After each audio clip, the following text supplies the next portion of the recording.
Assalamualaikum warahmatullahi wabarakatuh. Perkenalkan, kami dari kelompok 6. Hari ini kami akan membahas pertempuran Ambarawa. Sebelum kami mulai, izinkan kami untuk memperkenalkan diri. Nama saya Ruby Karim Manzuro. Nama saya Davan Aditya Kairan. Nama saya Talisa Laina. Nama saya Rahma Puspita. Kami dari kelas 11D. Kami akan membahas tentang pertempuran Ambarawa. Latar belakang. Pada tanggal 20 Oktober 1945, tentara sekutu yang berada di bawah pimpinan Brigadir Bethel mendarat di Semarang dengan tujuan mengurus para tawanan perang dan tentara Jepang yang berada di Jawa Tengah. Kedatangan sekutu ini sendiri diboncengi oleh NICA. Mereka kemudian mempersenjatai para tawanan Jepang. Pada 26 Oktober 1945, insiden ini pecah di Magelang. Pertempuran sempat berhenti setelah kedatangan Presiden Soekarno dan Brigadir Bethel di Magelang pada 2 November 1945. Mereka pun mengadakan perundingan untuk melakukan gencatan senjata. Melalui perundingan tersebut, tercapai sebuah kesepakatan. Antara lain, pihak Inggris akan tetap menempatkan pasukannya di Magelang untuk melakukan kewajiban melindungi dan mengurus evakuasi APW. Jalan Raya Magelang Ambarawa terbuka lagi bagi lalu lintas Indonesia dan Inggris. Inggris tidak akan mengingkari perjanjian tersebut. Tentara sekutu yang kian lengkap persenjataannya, kondisi ini menjadi kondisi yang sangat membahayakan tanah air, sehingga Indonesia segera memanggil bantuan dari Yogyakarta. Pada tanggal 21 November 1945, Tentara Keamanan Rakyat membantu melawan sekutu.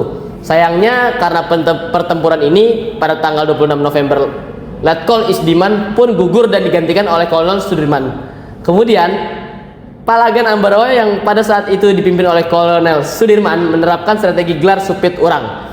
Peristiwa ini dipimpin oleh Kolonel Sudirman. Dan setelah melalui pertempuran panjang, akhirnya pada tanggal 15 Desember 1945, sekutu pun menyerah. Peristiwa ini juga diperingati sebagai Hari Juang Kartika setiap tahunnya. Ini adalah latar belakang dari Perang Ambarawa. Next. Puncak peperangannya, pertempuran mulai berkobar pada 22 November 1945 saat pasukan Inggris melakukan pengeboman terhadap kampung-kampung di sekitar Ambarawa. Pasukan TKR bersama pasukan pemuda lain yang berasal dari Boyolali, Salatiga, dan Kartasura membentuk garis pertahanan sepanjang rel kereta api dan membelah kota Ambarawa. Dari arah Magelang, pasukan TKR dari Divisi 5 Purwokerto di bawah pimpinan Imam Andongi melakukan serangan fajar. Serangan ini bertujuan untuk memukul pasukan Inggris yang berkedudukan di Desa Pingit. Sementara itu, kekuatan di Ambarawa semakin bertambah dengan datangnya 3 batalion yang berasal dari Yogyakarta. Meskipun tentara Inggris sudah dikepung, mereka tetap mencoba menghancurkan kepungan tersebut. Kota Ambarawa dihujani dengan tembakan meriam. Untuk mencegah jatuhnya korban, TKR diperintahkan untuk mundur ke Bedono oleh masing-masing komandannya. Batalion dari Yogyakarta berhasil menahan gerakan musuh di Desa Jambu. Di Desa Jambu terjadi rapat koordinasi dipimpin oleh Kolonel Holland Iskandar. Rapat ini menghasilkan terbentuknya suatu komando yang disebut Markas Pimpinan Pertempuran bertempat di Magelang. Pada 26 November 1945, salah satu pimpinan pasukan harus gugur. Ia adalah Letnan Kolonel Isdiman, pemimpin pasukan asal Purwokerto. Posisinya pun digantikan oleh Kolonel Sudirman. Sejak saat itu, situasi pertempuran berubah semakin menguntungkan pihak TKR. Pada 5 Desember 1945, musuh berasal terusir dari Desa Banyu-Biru. Akhir peperangan, pada 11 Desember 1945, Kolonel Sudirman mengadakan perundingan dengan mengumpulkan para komandan sektor. Berdasarkan dari laporan para komandan sektor, Kolonel Sudirman menyimpulkan bahwa posisi musuh sudah terjepit. Maka perlu dilancarkan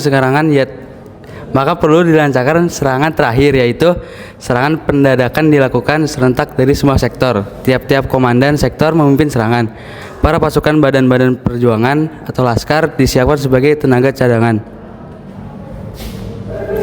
Pada 12 Desember 1945, pasukan TKR bergerak menuju target masing-masing. Dalam kurun waktu 1,5 jam, mereka sudah berhasil mengepung kedudukan musuh dalam kota.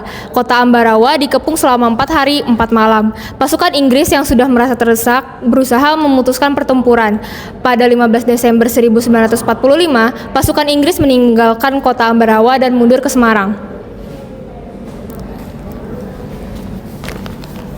Berikut adalah tokoh-tokoh pada pertempuran Ambarawa. Yang pertama ada Letnan Kolonel Isdiman yang kemudian gugur di pertempuran dan kemudian digantikan oleh Kolonel Sudirman. Ya, sekian penjelasan tentang Perang Ambarawa dari kelompok kami. Bila ada salah mohon maaf. Wassalamualaikum warahmatullahi wabarakatuh.